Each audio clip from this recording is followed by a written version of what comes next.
haddii ciridkaagu dhiigo markaad cadaynayso ama dunta ilkaha bilowga hore laga yaabaa inaad u aragto xaalad iska caadiya laakiin dhiigga ka yimaado ciridku wuxuu tusayaa inay jiraan waxyaabo sabab u ah dhibtaas sida inaad cadayto si dhaqso ah dhaawaca ciridka uurka iyo bararka ciridka waa kuwa ka qayb qaadan kara dhiigga ciridka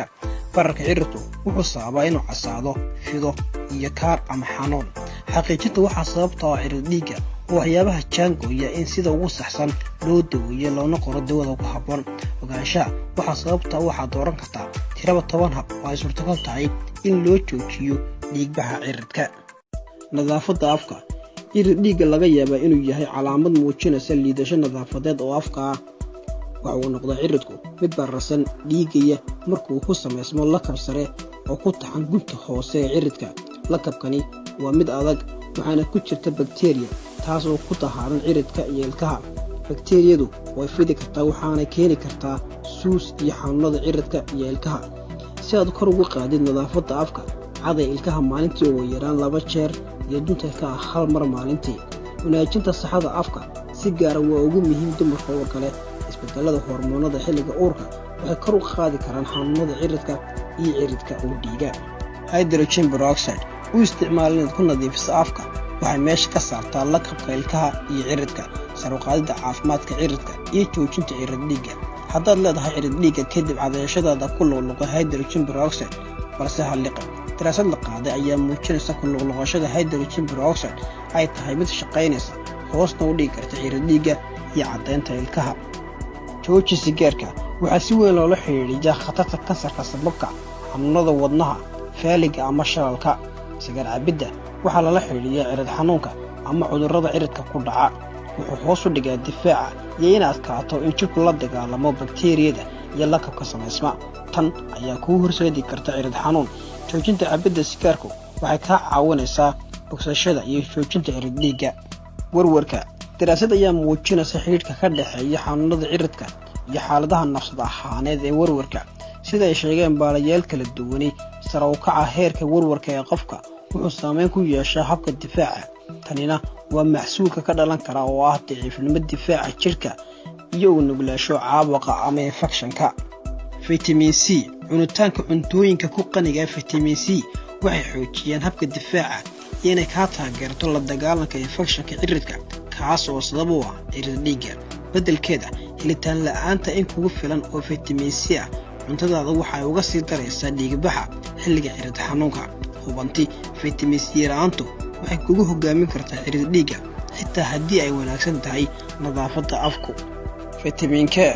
waxa suurtagal ah qaadashada vitamin K inay meesha ka saarto cirid dhiigga waa muhiim vitamin K waayo wuxuu xinjireeyaa dhiigga kana caawiya ka hortagga dhiigbaxa dheeriga ah iraanshiisu wuxuu keenaa in si fudud u dhiigbaxdo daraasad ayaa hoosta ka xaraaday qaadashada vitamin K ay si weyn uga hortagto dhiigbaxa xilliga cirid dhiigga barafsar cirid dhiiggu ma aha hadii jirmidu sabab u yahay xanuunada ciridku sidoo kale ciridku inuu dhiigo waxa keeni kara dhaawac ama jug soo gaadha nudaha ciridka barafka lagu cadaadinayo ee la saarayo lingaxa ama gunta ciridka waxay keeni kartaa inay hoos u dhigto bararka iyo xitaa inay joojiso dhiigbaxa carbohydrate baaritaano ayaa lagu ogaaday yaraynta carbohydrate-ka in horumariso caafimaadka ciridka iyo ka hortagida cudurrada ciridka carbohydrate-ka iyo cuntada sonkorta leh waxay dardargeliyeen samaysanka lakabka ilkaha iyo koritaanka bakteeriyada kulaanshaha xaddi badan oo lakab ah ciridka waa macquul in ciridkaagu dhiigo inkastoo cadayga joogtada uu hoos u dhigo samaysankiisa joojinta carbohydrate-kuna waxay kaa caawinaysaa ka hortagida lakabka samaysmaya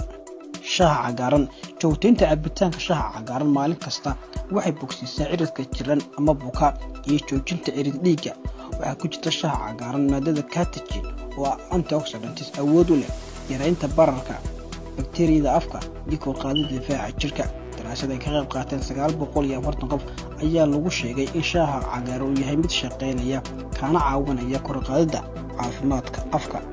biyo milixda maxaa yeelay bakteeriyada iyo bararka afku waxay sababaan cudurrada ciridka si joogto ah biyo ugu luqluqo kuwaasoo diiran ah oo lagu qasay milix waxay xal u yihiin bakteeriyada iyo cirid dhiigga qaado ama malgacad barkeed oo milaxa ku qasko biyo diiran ah afka u daa ilbiraqsiyo 4 jeer maalin kasta waxay afka ka dhigayaan mid nadiif ah iyo ka saaridda bakteeriyada taasoo sabab u ah caabuqa ama infekshanka nabarrada ciridka.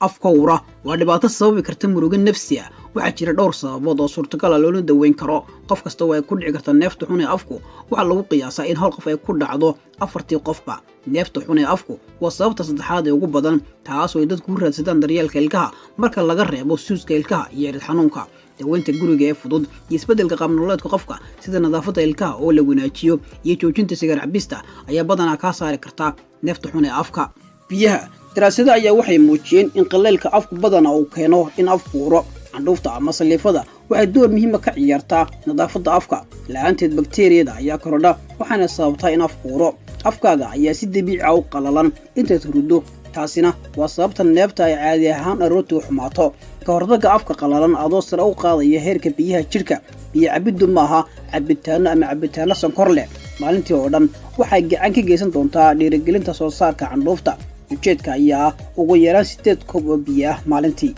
Kaliya liin macaantu maaha cabitaan caafimaad ka wanaagsan, balse sidoo kale waxay horumariyaan nadaafadda ilkaha. Dad badani waxay yeeshaan neef aan wanaagsanayn maxaa yeelay ma soo saaraan candhuuf ku filan si ay ugu meedhaan bakteeriyada urta keenta. Daraasad la sameeyay ayaa muujisay in fitamiin C-gu uu gacan ka geysan karo kordhinta soo saarka candhuufta, taasoo qofka ka caawin karta baabiinta af urka. Liinta waxaa ku badan fitamiinkan zinc, milixda ama cusbada zinkiga leh oo ah qayb ka mid ah dawooyinka afka lagu luludo iyo xanjooyinka la calaaliyo waxay ka hortagi karaan urta xun ee afka. Maadada zinc waxay hoos u dhigtaa xaddiga isku dhiska sulfarta ah ee ku jirta neefta. Baaritaano la sameeyay ayaa lagu ogaaday isticmaalka joogtada ee zinc ay waxtar u leedahay yareynta af urka. Tufaaxa daraasad lagu kalsoon yahay ayaa lagu xaqiijiyay in tufaaxa qayrin uu saameyn xoog leh ku leeyahay neefta aan wanaagsanayn ee toonta iyo basasha. Tufaaxu ma oo kaliya mid marka la calaaliyo ilkaha ka qaada dahaadhka ku samaysma, balse sidoo kale wuxuu afka ka caawiyaa inuu soo saaro candhuuf, taasoo si dabiici ah ula dagaalanta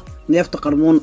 Caanaha waxaa si wacan loo fahansan yahay inay dawo u yihiin urka xun ee afka. Cilmi baaris ayaa muujisay in cabitaanka caanaha kadib cunista toonta iyo basasha ay si weyn u hagaajin karta neefta qofka. Si aad u isticmaasho qaabkan, cab caanaha ay ku yar yihiin dufanku. Yogurt ama caano fadhi waxaa ku jirta bakteeriya caafimaadka waxtar u leh, taas oo loo yaqaano lactobacillus. Bakteeriyadani waxay ka caawin kartaa la dagaalanka bakteeriyooyinka waxyeeleyn kara caafimaadka qofka ee qaybaha kala duwan ee jirka sida habdhiska dheefshiidka. Daraasad ayaa hoos ka xariiqday in yogurtka sidoo kale uu ka caawin karo hoos u dhigidda af urka. Cilmi baaris la sameeyay 6 toddobaad kadib cunida yogurt, 80% ka qaybgalayaasha daraasaddan ayaa waxaa yaraaday afurkii. Probiotics oo ku jirta yogurtka ayaa ah mid saameyn xooggan leh, hoosna u dhigaysa darnaanshaha af urka.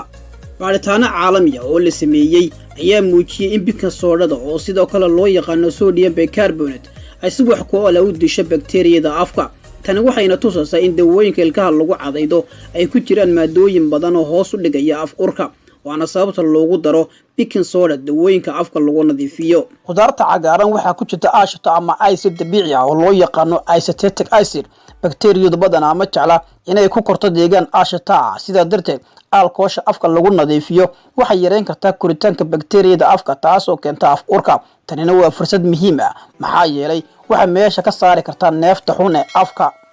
Sigaarka waxyaabaha tubaakada laga soo saaro ha ahaato sigaarka, xanjada iyo waxyaabaha kale dhammaantood waxay qofka u horseedi karaan af urka, waxaanay ku keeni karaan xaalado caafimaad darro oo aad u daran. Waxay dhaawacaan nudaha ciridka waxaanay sababaan xanuunada ciridka ku dhaca.